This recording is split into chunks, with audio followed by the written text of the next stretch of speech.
بعد عصر الخلفاء الراشدين بدأت مظاهر الفساد الإداري تنتشر في صفوف الطبقة الحاكمة في عصر الأمويين والعباسيين، واختلفت طريقة الحكم عن طريقة الرسول عليه الصلاة والسلام في الوقت نفسه.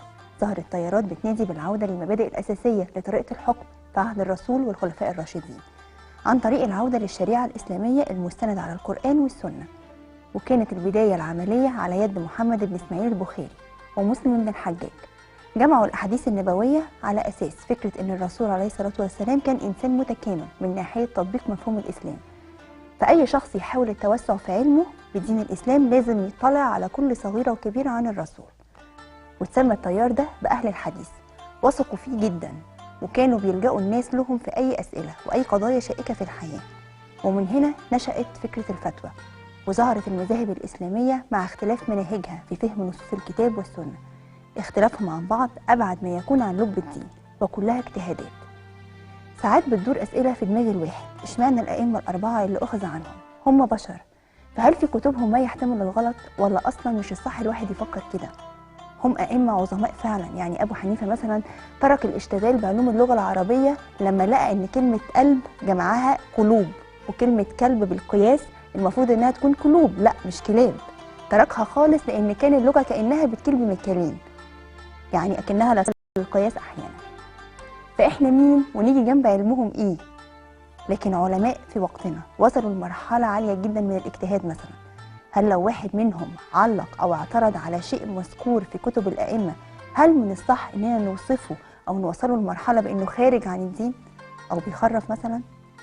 الاجتهاد في علوم الدين وتفسيره من حق مين، علشان برضو ما نلاقيش من هب ودب بيفتي وبيعترض وبيقولك أنا مجتهد.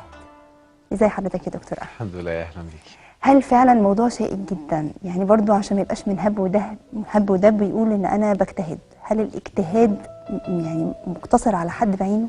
هو اولا الموضوع مش شائك ولا حاجه، الموضوع بسيط، بس احنا اللي بنسميه بغير اساميه. بمعنى اول حاجه لازم نعرفها، هو اللي بيجتهد من ايه؟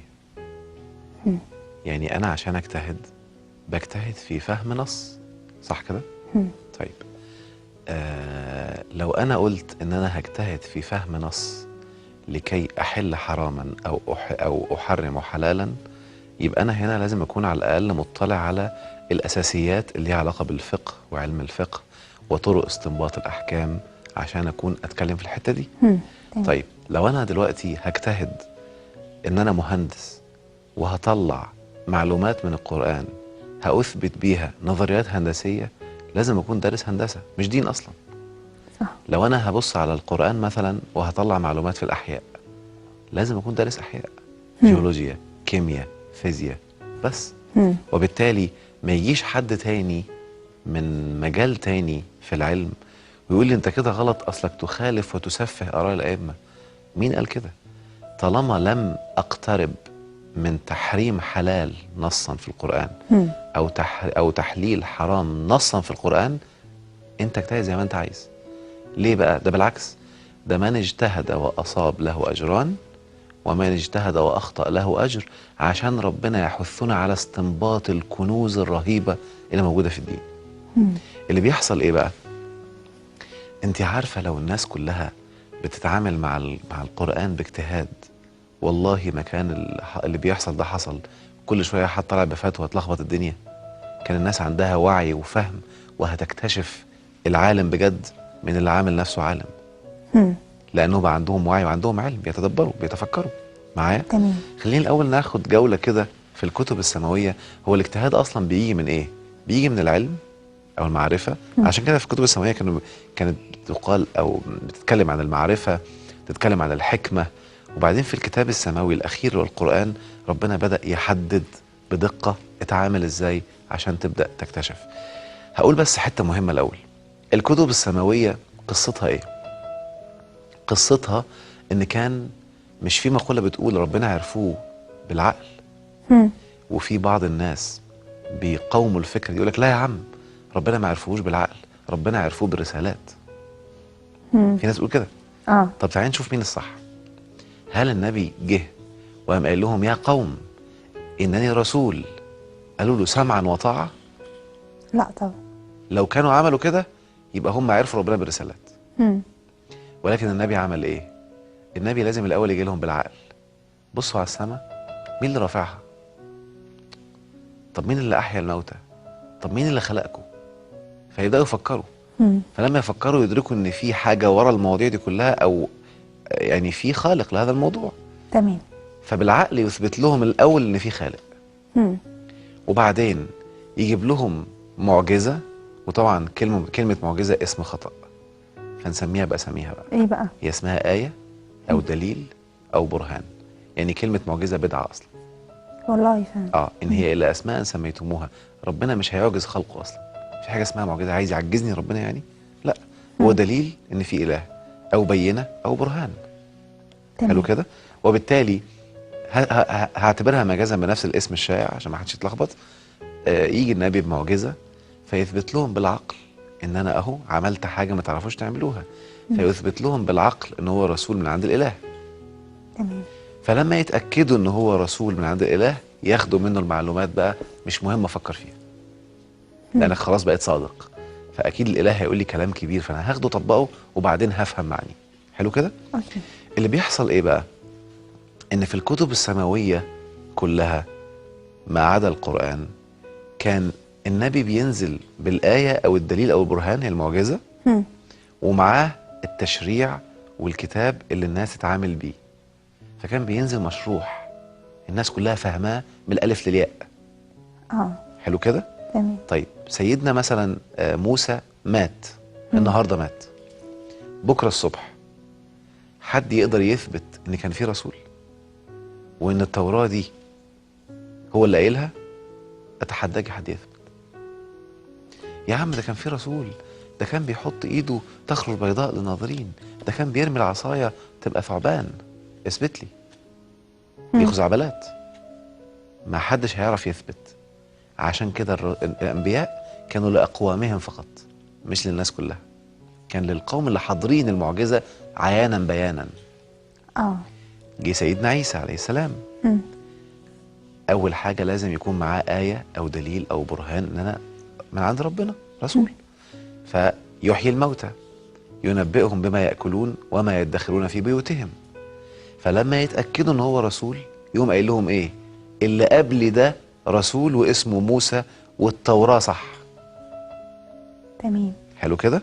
طيب فسيدنا عيسى معاه الادله والبراهين، ومعاه الكتاب اللي مشروح اللي كل الناس بتشوفه وتقراه، كله واضح، اكيد لازم يكون مفهوم لانه تشريعي، منهج يعني يتبعوه.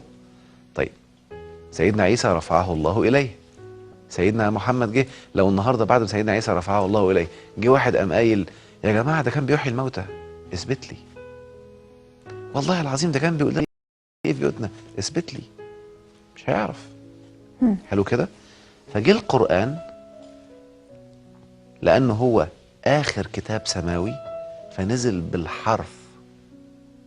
يعني التوراة والإنجيل كان الرسول بيقولهم واللي حواليه بيكتبوا، فهتلاقي دايما إنجيل يوحنا غير برنابا غير كذا غير ده، بيسمع ويكتب وراه، هتلاقي اختلافات. معايا؟ ده طبيعي، دي حاجة طبيعية جدا، انه مش نازل بالنص أصلا.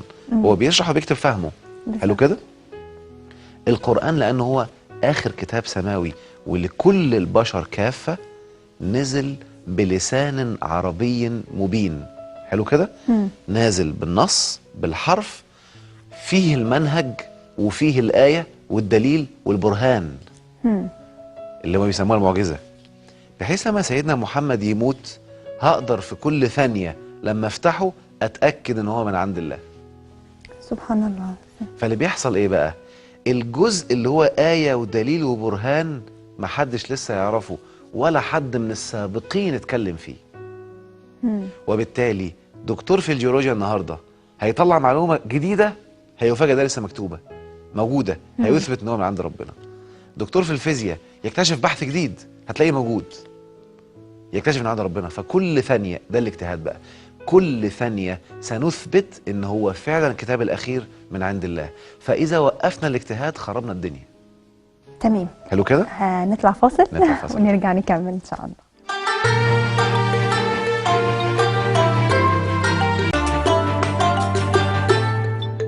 رجعنا تاني وبنتكلم عن الاجتهاد. لو جينا اختصينا الائمة الاربعة، هل فعلا الواحد لما يجي في دماغه ان هم بشر وممكن كلامهم او كتابهم تحتمل طبعا. الخطأ او الصواب؟ طبعا. يعني دي عادية الواحد بيستثقل قوي ان هو يقولها. لا تستطيعي ليه؟ لو خايفه من الموروث ومن الاباء والاجداد، انت عارفه هم مين اصلا؟ تبينتي؟ هم اللي قالوا لي، هم اللي قالوا لي ان كان في امام اسمه كذا واسمه كذا واحد اتنين اربعه. ليه اربعه؟ ما في كذا مذهب. لما كنا في الازهر كنا بندرس 12 مذهب تقريبا. معايا؟ واشمعنى ال 12 دول؟ وليه ما يطلعش اليومين دول حد مذهب جديد؟ ايه المشكله يعني؟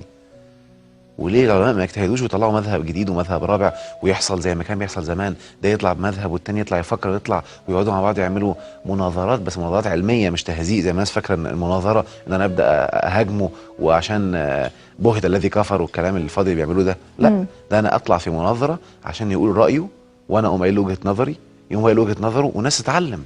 ده كان موجود زمان، ده اللي طلع الاجتهادات في الفقه والعلم.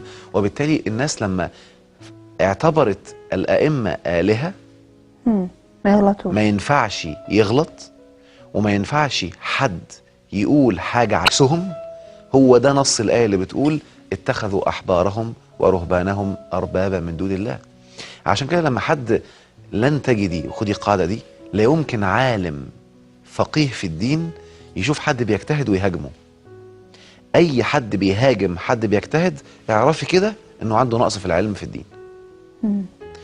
نفترض النهارده حد مجتهد وبيجتهد غلط، هتلاقي العالم بيكلمه وينبهه، بيوعيه، ويقول له اشكرك على اجتهادك ولكن انتبه دي غلط، بيشجعه.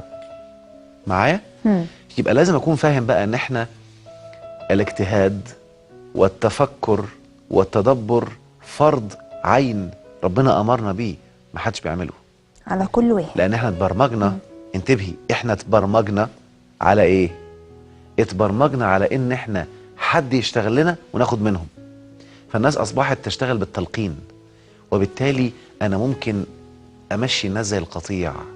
لو حد بقى طلع ملخبط شويه وراح مجمع مجموعه من الناس معاه يقول لهم يمين شمال، يجتهد هو اجتهادات تودي في داهيه، سوري بس انا اسف، يجتهد ويقول لك ايه، اقتلوهم كافه، اقتلوهم حيث ثقفتموهم مثلا، وده اجتهاده هو اصلا مش فاهم اصلا الدين بتتكلم في ايه، ويطلع يقول للناس يلا وروحوا اقتلوهم موتوهم، ويطلع هو فتاوي ان انا طالما هو على غير الدين من حقي ان انا اقتله واعمله. ولا حد مطلع فتوى ان الغزوات مثلا، احنا بقينا فقراء عشان ما عادش فيه غزوات، ده لازم نروح نعمل كل سنه غزوه ولا اتنين نطلع اغنياء. ايه ده؟ طب انا في سؤال عايز اساله، هل كده مفترض ان كل مسلم، يعني انا متخيله مثلا ان الدين، مش الدين، العلم والعلوم اللي في الدين وبحور العلوم اللي في الدين، ان ممكن تبقى فرض كفايه على بعض الناس، مش فرض عين على كل مسلم؟ فبالصوره دي عشان نوصل للمرحله دي، ده اكنه فرض عين على كل واحد. انتبهي الفرض العين على الامه ان كل فتره يكون فيها اجتهاد. حلو كده؟ طيب فرض عين على كل فرد انه يتبين، يشغل عقله، يتبين. حلو كده؟ يعني حتى ان الكل يجتهد، لا مش فرض عين على كل واحد، ولكن على الامه لابد يكون في اجتهاد كل فتره عصريه وكل فتره من الزمن، على الاقل كل 40 سنه 50 سنه. صح. ولازم الاجتهاد ده يطلع حاجات جديده ما قالهاش السابقين خالص.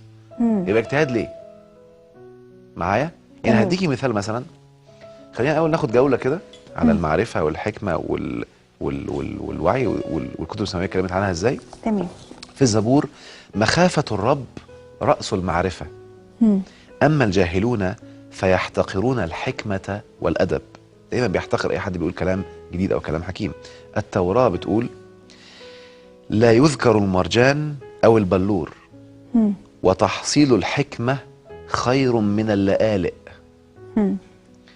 بالفم يخرب المنافق صاحبه، وبالمعرفة ينجو الصديقون. في الإنجيل: وفي المعرفة تعففا. هي كانت معرفة أو حكمة، ثم في الآخر بقى في القرآن تدبر وتفكر والكلام ده. في المعرفة تعففا، وفي التعفف صبرا، وفي الصبر تقوى. في الإنجيل برضو: هذا الذهن الذي له حكمة. في الإنجيل برضو: لأني أنا أعطيكم فما وحكمة لا يقدر جميع معانديكم أن يقاوموها أو يناقضوها. في القرآن: يؤتي الحكمة من يشاء، ومن يؤتى الحكمة فقد أوتي خيرا كثيرا، وما يذكر إلا أولو الألباب. وفي القرآن برضو: إن في ذلك لآيات لقوم يتفكرون ولقوم يعقلون. معايا؟ وتلك الأمثال نضربها للناس لعلهم يتفكرون. وبيقول للناس، ما قالش العلماء. معايا؟ ولقد تركنا منها آية بينة لقوم يعقلون. يبقى ربنا أمرنا نفكر ونشغل عقلنا وندرك. حلو كده؟ ففرض عين، أنا بقولها دلوقتي من وجهة نظري، إن كل اللي في الهندسة لازم يطلع من القرآن ويقرأ ويطلع معلومات هندسية. فرض عين؟ طبعا. وكل الجيولوجيين يطلع معلومات جيولوجية، وكل الفلكيين وكل الأطباء اقرأ، ده دورك. بالمناسبة القرآن مش كتاب دين، القرآن للناس جميعا. ده الغرب دلوقتي بيتدبر في القرآن. يعني أنا مرة شفت تدبر ناس ألمان، معلومات لا يمكن تتخيلوها، كانوا بيتنططوا قدام الآية طلعوا منها معاني أنا عمري في حياتي ما كنت أتخيل إن يطلع منها المعاني دي. مرة كنت عندي كورس في الطاقة، فواحد من الشباب بيسأل سؤال، فقال لي يا دكتور عندي اجتهاد كده بس خايف يكون غلط. قلت له ماشي قول لي يمكن يطلع صح. قال لي أنا أصلا بتاع كمبيوتر. قلت له حلو. قال لي في آية في القرآن معناها قلت له بس عرفني إيه. قام قايل لي وأما بنعمة ربك فحدث. قال لي حدث دي ممكن تكون معناها من التحديث اللي هي الابجريد. قلت له حلو تمشي والله، ان بنعمه ربنا حدث طور نفسك، ايه المشكله يعني؟ طالما لا بتحل حرام ولا بتحل الحلال، ايه المشكله اللي فيها؟ تمشي. ان ربنا بيقول لك واما بنعمه ربك فحدث وطور وخليك دايما متحدث، ايه المشكله؟ يعني بيحدث حياتك، دي نعمه. تلفزيون جديد، لابتوب جديد، كمبيوتر جديد، حدث، ايه المشكله يعني؟ فمعنى جديد. هو بتاع الكمبيوتر ما كانش حد ياخد باله منه الا هو. بالظبط. ايه ده اجتهاد اهو، ايه المشكله اللي فيه؟ ايه الغلط اللي فيه؟ وفي اجتهادات تانية لسه هقول. يعني مثلا، ودي كنا بناخدها في الازهر لما كنا بنتكلم بناخد في التفسير. فكان بناخد بقى بعض النكت اللي اتقالت يعني، او الناس اللي اجتهدوا وطلعوا نكت حلوه يعني. واحد دخل على مراته ليله الدخله لابس شوال الخيش، مدخل ايد من هنا ايد من هنا ومدخل دماغه. فمراته خارجه لقيته عامل كده، قالت له ايه ده؟ قال لها يا غبيه يا جهله دي السنه. يا نهار ابيض. قالت له ايه؟ قال لها ما جهله. قالت له بس عرفني سنه ايه يعني؟ قال لها النبي عليه الصلاه والسلام عمل كده، دي سنه نبويه. يا خبر. قالت له ازاي؟ قال لها تعالي بصي. قام فتح لها كتاب من كتب الدين، قال لها اقري. فبتقرا، دخل النبي صلى الله عليه وسلم على السيده عائشه، قالت له في شوال يا بني ادم، مش في شوال. يا نهار ابيض. هو قراها شوال معايا. فعشان كده دي بقى القصه بتاعت الاجتهاد، ان هو ممكن يبقى برضه كارثه. زمان واحنا في الازهر يقول من كان شيخه كتابه كثر خطأه وقل صوابه. معناها ايه بقى كتابه؟ ان هو قاعد ما درسش العلم على ايد حد ولا اتعلم، وقاعد ماسك كتب يقرا. طب انا ده اللي كنت بقوله. ايوه، ما ده اللي كنت قصدي على كلام حضرتك بتقول كل واحد لازم يجتهد ويسمع ويقرا.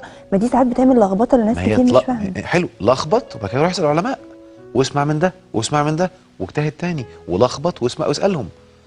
معايا مره في مره الاجتهاد والتدبر بيشغل المخ وبينظفه. طب بيخلي بينهي عند الانسان حاله التبعيه والاتباع دي. لازم اشغل عقلي. انا ليه قال كده؟ مش عشان انا مش عامل حاجه حرام عشان هو اللي قال ده. لازم يعني اي فقيه او اي حد بيقول فتوى هتلاقيه بيقوم قايل لك الحكم اللي هو طلعه وبيديكي ادله على الحكم ده، مش كده وخلاص.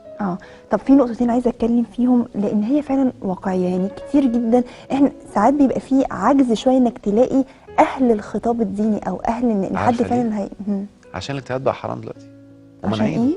الاجتهاد بقى حرام ومنعينه. طب واتعمل له لسته قد كده ما تعرفوش مين اللي حاططها. ما الفرد العادي اللي هيجتهد ويشوف وكده في النهايه مين هيبقى معلمه؟ هقول لك حاجه حلوه.